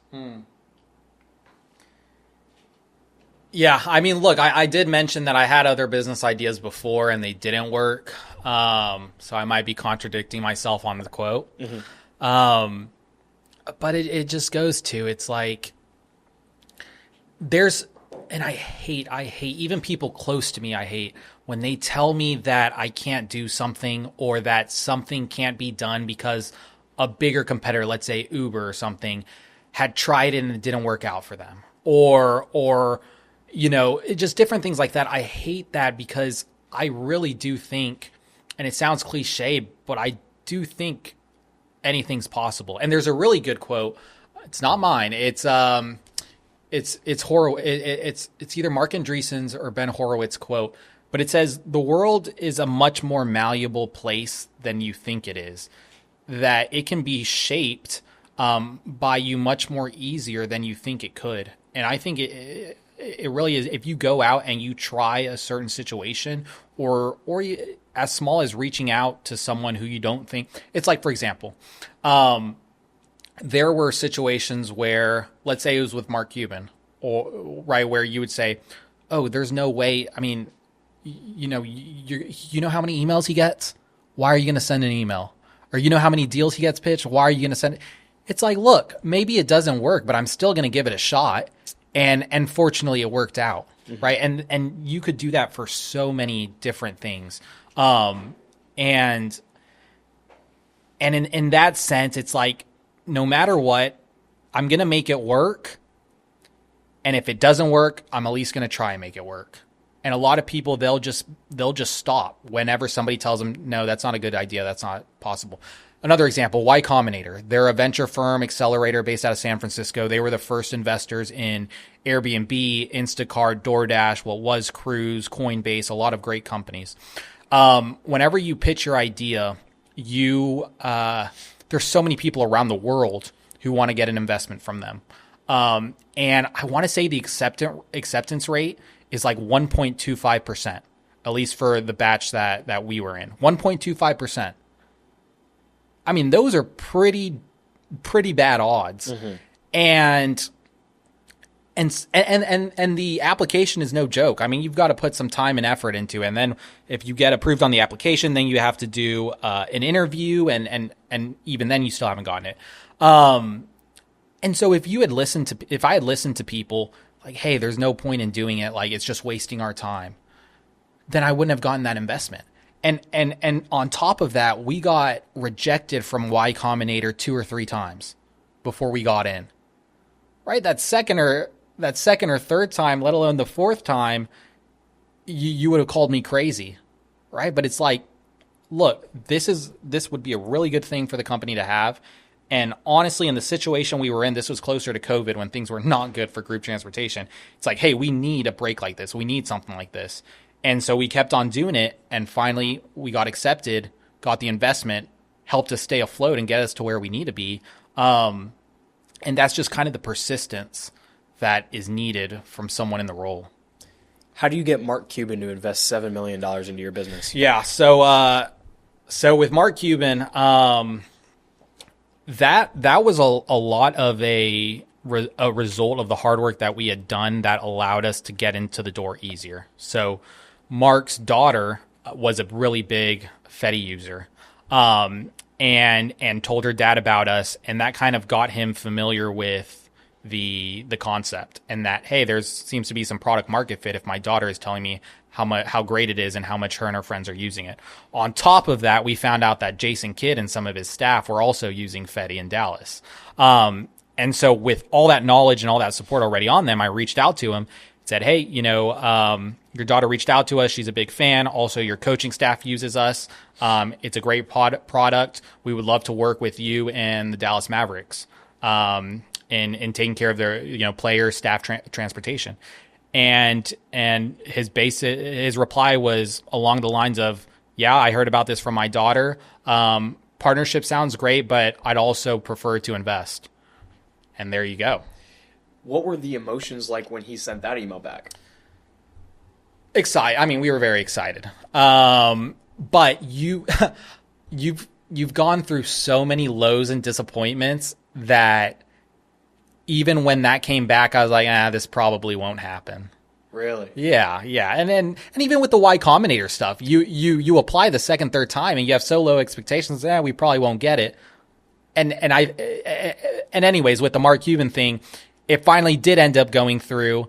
But your expectations are so low that it's not this huge euphoric feeling. It's like almost a feeling of relief, and like, oh, it did turn out well. That's nice. And I think that's one thing that has really helped me stay sane is in entrepreneurship and in business and just in life. There's so many ups and downs that if you whenever it goes up, if you feel like you're on top of the world, and it goes down how it always will be, whether it's through obstacles, hurdles, micro things that are in your business and macro variables like COVID, when it goes down, that drop down is so significant that it can take a huge toll on your mental health, right? Versus if if there's a huge high in your business, but you stay in the middle and say, hey, this is great, but I understand that something's going to happen. And you kind of stay in that middle, that makes the drop down when something happens much less significant. Because it's like, hey, I kind of expected something. Now we've got to figure out how to get back on a high. It's the Tom Hanks, this too shall pass. Okay. Thing. That's a good, yeah. Did you see the roundtable? No. That they did? It was a bunch of actors. With a bunch like of Tom actors. Hanks Yeah. and Adam Sandler. And he's like, you think you got everything figured out? This too shall pass. Everything is going against you. Life sucks right now. This too shall pass. Yeah. And you're kind of speaking to that point. Yeah. So, I mean, look, it was great. And he's been a great partner to talk to, not just on the business, but personal stuff and things outside of Fetii. He's been a great supporter. And you're just grateful for the opportunity and understand that things will get better, but also things will get worse. I just exited out of this sports media AI company. They had given me a percentage to work as like a brand advisor, which was very cool experience. Mm-hmm. Part of that, we went to a lot of these kind of small-time investor pitch events, and in that, I actually had to pitch what we were doing to different VC types and bank investors and all these things. One of the most common questions that I was asked was, what's the exit strategy? Yeah. What's the exit strategy for Fetii? Yeah. Mark didn't ask me that, and I think for good reason, but of course other venture firms have asked me that. And what I tell them is, I mean, I think the question is pointless. I think you continue to grow this as big as you can, and if there's an offer or an option, whether it's IPO or somebody to acquire or private equity or this or that, if the option is good enough, then at that point we'll consider it, right? We'll see if it's just a good deal, if it makes sense in where we are. And if it's not, we'll continue to grow. And my whole thing is, look, you continue to grow and you continue to build this thing as big as it can be. And eventually those offers will come and you can contemplate it. Now, if you ask me kind of what are your potential opportunities, then I would say, look, Uber or an OEM like Ford or some of these other players in the mobility space would see us as an attractive option.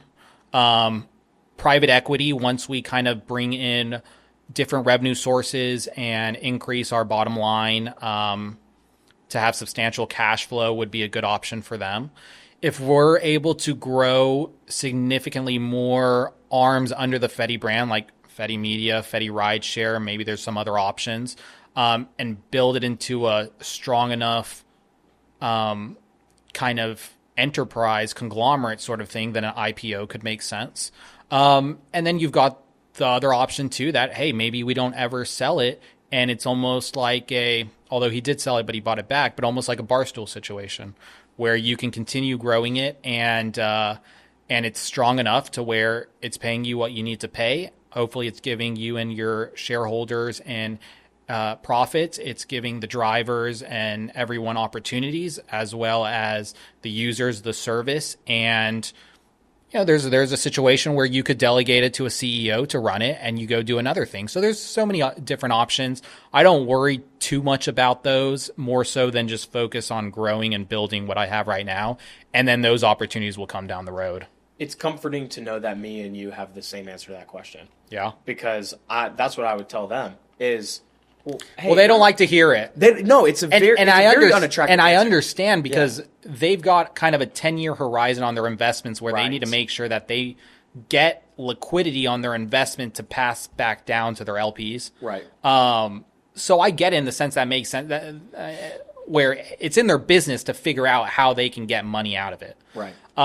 So that I kind of understand. With Mark, it was really, really just a good relationship where, obviously he's trying to make money, but he understands the vision that if you grow it big enough and obviously, I wouldn't say that he's comfortable waiting 10 years to see a return, but he understands that if you grow it big enough, eventually that money will come and it's not so strict. And I imagine, I don't necessarily understand how his fund is set up that he invested it through. I don't know how many LPs he has or if the majority is just his money. Mm-hmm. But if the majority is just his money, then he doesn't have that responsibility that other VC firms have to say, hey, we need to make sure we sell this thing ASAP so that I can return money to the LPs. A lot of my mentors have told me that entrepreneurs don't get rich in the business, they get rich in the exit. How? Yeah. You've mentioned before that for a while you didn't really pay yourself out of Fetii. Yeah. So there's two questions that I want to ask with that is, how much do you agree with that statement? And then two, when you were starting out in this, if you weren't really getting to pay yourself that much, how were you living? Yeah, so good question. I'll first go on the living thing. Mm-hmm. Credit cards, student loans, and then my mom's support. And that's what I talk about having. That's when you asked, how do you feel about other people who had a bigger step up from you, whether they had this huge network and could raise money easily. That would have been great, but I had my mom be able to support me while I was trying to figure these things out. And then there's people who don't have that ability, who don't have that opportunity. So everyone has certain things that can help them or hinder them. So that's the answer to that question. And then also I have such a low standard of living. Like I told you the story about the Honda Accord. Like I don't spend a lot of money. Material stuff has never really done it for me. So it's not like my mom had to pay a whole bunch, right? I don't own any properties, still renting, like all that type of stuff. And then to your other question, which was, remind me.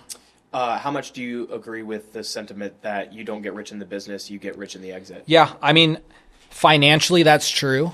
There also is a story where a founder built up a really great business.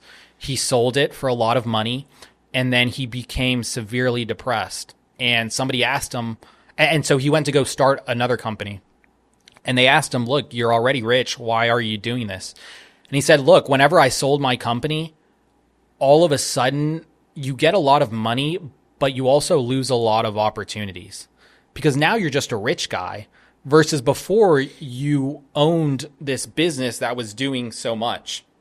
And so the people that I've got exposure to and that I've gotten in their circles and been able to learn from them and hang out with them isn't because I'm rich, because I'm not, but it's because I have Fetii. Right. So there's pros and cons, like, right? I mean, we could sell it and we get super rich, but now I would have to figure out something else to kind of have access to those opportunities and be in those situations and talk with fascinating people. Well, purpose in life. Yeah. I have a lot of conversations with my family about my aspirations. They don't understand it, but they just want me to be happy. Yeah. So I talk to them about my aspirations and things, and I think it was my dad, and he kind of asked me what he saw me doing when I retired. Retirement? Yeah. I don't plan on retiring. I always want to be building something. Yeah. Now, right now, I'm just trying to learn as much as I possibly can. Then I'll earn, then I'll return. That's how I see my stages of life. That last stage is, instead of retirement, it's return. Yeah. And build things not for financial gain, but to leave a legacy. Yeah, definitely. No, and don't get me wrong. If you have that exit, then you've got a lot of money to do different things that do make you maybe more happy than your initial business that you have. But I mean, Fetii, I'm in a really unique position because Fetii is just doing so much where we're providing a lot of great opportunities for drivers, much better than other rideshare companies and much better than other opportunities, frankly, especially to a lot of immigrants, to a lot of non-college educated people who are able to put food on the table and build a family around these opportunities. So that's been very fulfilling for me to see. On the other side of the kind of marketplace, you've got the users who last year we transported 1.5 million passengers, and I would say a significantly high percentage had great experiences and facilitated great memories. They're with their friends. You could make the argument that with 1.5 million passengers transported, this is group transportation, so a significant amount were maybe under the influence. Maybe we saved some lives from removing drinking and driving, right? So I'm very fortunate to where it's not like I'm not selling some B2B HR software, right? I mean, your product is very cool. Yeah. I thoroughly enjoy using Fetii. Love it. I mean, like as a user, obviously, I mean, I'm glad that we're connected. I'm glad that you're on the show. But at the end of the day, I'm a fan of the business. Yeah. And so that's something that I'm really fortunate to be a part of. And the whole team is really fortunate to be a part of. Whenever they tell one of their friends or someone they meet, oh yeah, I work at Fetii, it's like, oh really? I love Fetii. And so that's something that's really, really cool to see and experience. And then to your point of like, you know, making the money. I mean, it's not binary. It's not one way or the other. I mean, nowadays there's situations where if you grow it big enough and there's enough kind of investor or capital interest, you can go on the secondary markets. You can sell off some of your shares while still not having to sell off the whole company and get some money that way. So there's different ways that you can go about it. But I would just be very wary for anyone to think like, hey, if we sell this and we get a lot of money, I'm going to be super happy. Because, I mean, you know, that beach vacation is good for a week, maybe a month. But after that, I feel like it's not that enticing. I just know that I always want to do this. Yeah. And I want the other things that I do to fund this. Yeah. And I want to do this until I die. Yeah. This as in the podcast? Yes. Yeah. I am so fortunate to have found the thing that brings me so much joy. I mean, full transparency, I spent probably 7 or 8 hours preparing for this episode. I can tell. Appreciate that. Yeah. Thank you. I've spent 7 or 8 hours preparing for this episode, and it felt like 45 minutes. Yeah. It was great just learning about you, learning about the studios, first time using it as a host, just researching all the different things about Fetii and the Cuban investments and everything else. I've had just an absolute blast with it and every single guest I've had on. Yeah. And obviously some episodes I have more fun than others, but at the end of the day, this is great. No, and that's true. I do this for free. Yeah. You know? Yeah. And that's I mean, that's another reason why I've contemplated doing a podcast as well, because like I told you, it's so fun being able to talk with people that you're interested in. So, I mean, look, I feel like it's got to be one of the best gigs out there.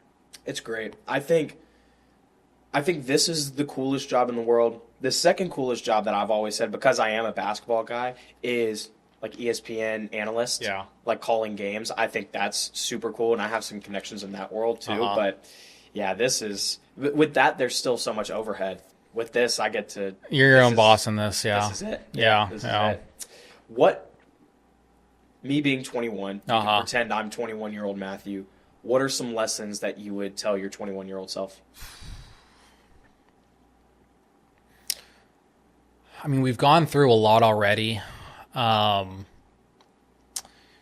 Advice to give to if I was back in 21, I would just tell myself, look, you know it's going to be hard, but, and let's say I'm talking to myself, you already know it's going to be hard, but trust me, it's going to be even harder than you think.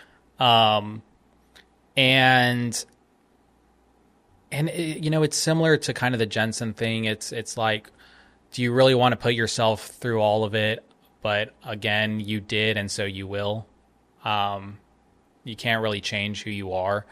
But I would just make sure that any 21-year-old, whether it's me or someone else, just understands how difficult it is.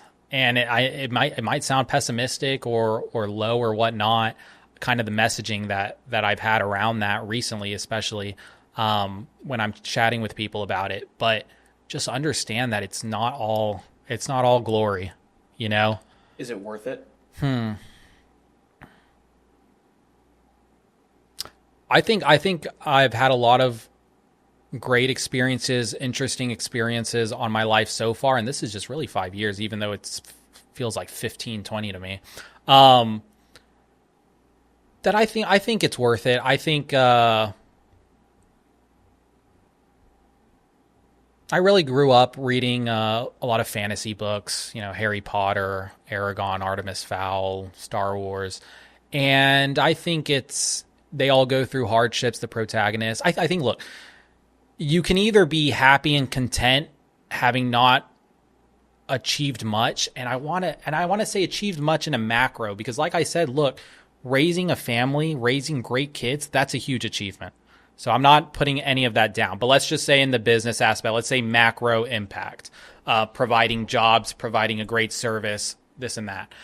I think, would you rather not do that and that be your life story? Or would you rather be the protagonist in your story and have these crazy adventures and have these crazy hardships, like you mentioned, the dragons you have to slay? And look, we've got one life. And so while it might be tough, I can't bring myself to say I'd rather not be the protagonist in my story. The frame that I have is that hell is dying and meeting the person that you were supposed to become, and you have no idea who that person is. Yeah.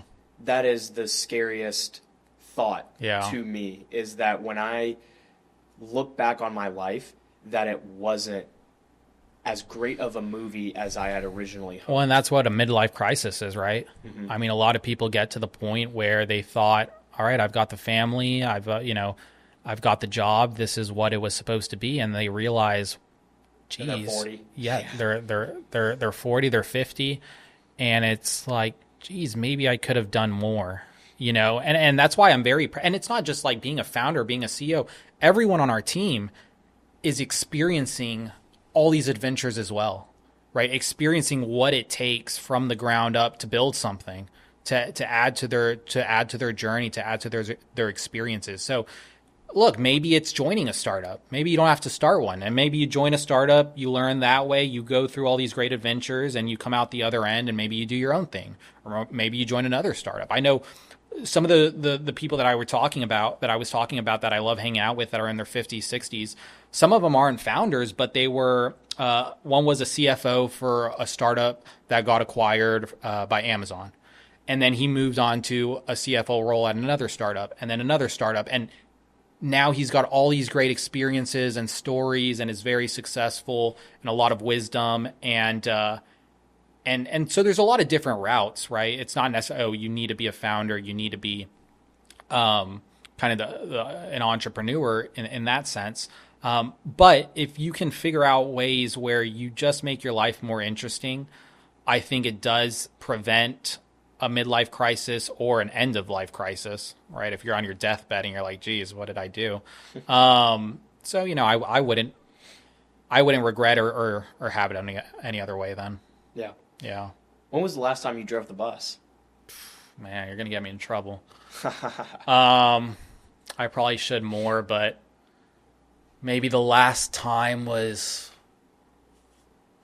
2022, maybe beginning of 2023. I was going to ask if you could do... Well, look, granted, we just launched, I was in Nashville helping launch the operations there, and I was driving the buses around, not with passengers, but for different other things. But me as a driver actually getting passengers in, we do the testing stuff, but actually as legit, I'd probably say end of 2022. Yeah. I've always thought, since I realized, or I guess in this last week, I always just thought how funny it would be for you to just take a Saturday night in Austin and just drive the Fetii around and see if people really recognize you, especially because you've been in front of the camera a lot more as of late. Yeah. I don't know. How do you think that would go? I think you'd have some that would recognize me. If I didn't wear anything Fetii related, who knows? But the colored sunglasses. The colored sunglasses, yeah, those are. I'll give a shot. Those are true dark. They're like blue light and white light kind of, and yellow light kind of filtering. Those really work really well. I should have had them, but yeah, with those glasses, yeah, it's probably something that I should do more. That's interesting that you say that as the CEO, though. Yeah, I feel like a lot of CEOs would say that they're above that. No, never. It's you want to be as close to your customer as possible. We've been doing this media initiative, and so our great team has been, and me as well, but our great team has gotten a real good handhold on the rideshare. Colin, Diana, Aisha, Justin, and so I've been on the media side a lot. But even in relation to that, Tim and we were traveling every weekend, going to these colleges, setting up events. We were doing interviews at these colleges, and Tim would do the interview, and I'd be holding the camera on a Friday night, Saturday night. And so some people could say, "Hey, you should be above that. Why are you doing that?" But it's, look, we've got to be as close as possible to the customer and to the user to give them what they want. That's just how it should be. Yeah. No, I'm right there with you. What do you think are some characteristics that a young entrepreneur should have in order to be successful? Obsessive, gritty, passionate. I think you need to have integrity. When you're building a team around you and when you're dealing with larger scale things, it'll become apparent if you're a good person or not. And I think it's kind of like what you put out in the world, you get back. I think and I've worked with people who don't have integrity and are a little bit dark inside, and it doesn't work for them, and it certainly doesn't work for others. So I think a characteristic, you really need to value integrity and kindness and understanding and empathy. I think that makes for success. Creativity, I think, is a huge one. You know, whenever somebody tells you, and I absolutely hate this, whenever somebody and even if it's on someone on my team, no, this won't work because Uber tried it and it doesn't work for them, or this and that. It's like, I like scream inside, like, come on, just be creative. Like, think of a way this can work. What did Uber not do? Well, they tried to do charter transportation, and it didn't work out for them. What are some other things? They try to go after corporate clients in a certain way by targeting mostly kind of commuters, and things of that sort, versus doing like the offsite corporate events or venue transportation, which I think is what we should have done and what we ended up doing. And then just even different things like, whenever, for example, I would hear in my ear, like, why are you applying a Y-Combinator again? It's a waste of time. It's like, come on, just be creative. What can we do this time? What can we say this time that can make the outcome different? And it's just creative thinking. And I think creativity is a big aspect to it. You just have to think outside the box and not like because if you think how everyone is doing, how can you expect different results? Right. I mean, so if you're telling me somebody's not doing what we're doing, it's like, good. Because maybe if we do it differently, or if we do what they're not doing, or if we do what they say doesn't work, maybe we can have a different outcome. Right. So yeah, I think creativity, but I think those are some of the main characteristics. How do you avoid shiny object syndrome? In terms of like materialism? No. Or what do you mean shiny object? In terms of being like a 10? Focused on well, it's actually funny that you mentioned that. The whole have you seen The Matrix? Yeah. The lady in the red dress, right? How do you stay focused on your task as opposed to a lot of entrepreneurs, they start a business and then they realize it's a lot harder than they thought it was going to be. Mm-hmm. And then they get into this valley of despair. Mm-hmm. And then they see another shiny business idea and then they try to do that, whether it's social media management or SaaS or, real estate wholesaling or whatever the case is. They're just hopping from business to business. Yeah. How have you avoided that? Look, I mean, at some point you've got to go all in. And once you go all in, you just increase your chances substantially. It's like, to your point, where if you had done 10 episodes of this podcast and then saw something else and gave up on the podcast, then you're just not setting yourself up for success. But if you've done 20 and now 30 and now 40 and now 60, you're just going to have much more success versus chasing a lot of different things. And so certainly whenever this started, you would hear, like, for example, now you could hear, hey, investors are investing so much into AI. Like, maybe in the back of your head, it's like, hey, if we just gave up Fetii and try to do an AI company, I can maybe raise a lot of money and be successful that way. And if you keep on chasing wherever the crowd's going or whatever you think is shiny, you get there and it's not as shiny as you thought. Exactly. Right? So I think if you go and put a lot of devotion and resources into one thing, I think it just increases your chance. And so if you do believe that's the case, that it increases your chance, then it makes those shiny objects not look so shiny. Yeah. What's next for Fetii now that you have the Mark Cuban and Y-Combinator support and it seems like everyone is really behind you? What's next? Yeah. So the rideshare product itself is in 6 states. Obviously, we want to get those into every major metro across the country. Eventually, internationally, there's a lot of demand for group transportation in a lot of, whether it's South America, whether it's Africa, believe it or not, Europe. The products and services around group transportation, just like in the U.S., are lacking. So there's great opportunity there. On the media side, continuing to build that out, and make Fetii more a household brand name. So I'm really optimistic about our media initiative. One of the investors in that big round was Barry Posnick. He's the president of MGM Television. He was the one behind Shark Tank, behind Vanderpump Rules, behind Real Housewives, a lot of these unscripted television. So he's come on board to really brainstorm and do thinking exercises with us to see in what way we could incorporate and present the ethos of Fetii, which is bringing people together, showcasing our users, our college audience, the people who like to be in groups and go out together. How can we present that to a bigger audience, and how can we showcase that? So we're thinking of ways in which to do that. But yeah, at the end of the day, it's not complicated. The main step is just continuing to grow. Yeah, absolutely. Yeah. Matthew Iommi, ladies and gentlemen. Jackson, Jay Prince. Yes, sir. It was a pleasure. Yeah, absolutely, man. Thank you for coming on. I enjoyed it. I look forward to having you on in the future, man. Yeah, definitely. Where can everyone find you? You can find me, Matthew Iommi, on Instagram. Follow us, follow Fetii on Instagram, TikTok, YouTube. That's just @Fetii.